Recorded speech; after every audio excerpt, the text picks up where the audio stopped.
एक और अहम खबर दें आपको। निगरान वज़ीर आला पंजाब की तैनाती के खिलाफ दरख्वास्त की समाअत। अदालत ने वफाकी हुकूमत, गवर्नर पंजाब, इलेक्शन कमीशन और हुकूमत पंजाब को दोबारा नोटिस जारी कर दिए। अदालत ने समाअत 27 मार्च तक मुलतवी करते हुए जवाब तलब कर लिया।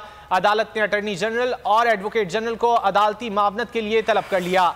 जस्टिस शाहिद करीम ने समाअत की। सरकारी वकील की जवाब दाखिल करने के लिए मजीद मोहलत अदालत ने मंजूर कर ली। अवामी मुस्लिम लीग के सरबराह शेख रशीद के वकील अजहर सिद्दीक ने दलाइल दिए। इलेक्शन कमीशन ने निगरान वजीर आला तैनाती में अपनी आईनी जिम्मेदारी अदा नहीं की, यह मौक़िफ़ अपनाया गया। निगरान वजीर आला सियासी वाबस्तगियां रखते हैं। निगरान वजीर आला पंजाब साबिक वजीर आजम इमरान खान के खिलाफ अदम एतमाद की तहरीक में भी मुतहर्रिक रहे। निगरान वजीर आला ने करप्शन का एतराफ़ करते हुए नैब को रकम वापस की। निगरान वजीर आला शफाफ इंतखाबात के लिए इलेक्शन कमीशन की मावनत का पाबंद है, यह भी मौक़िफ़ अपनाया गया। इलेक्शन कमीशन का सियासी वाबस्तगी रखने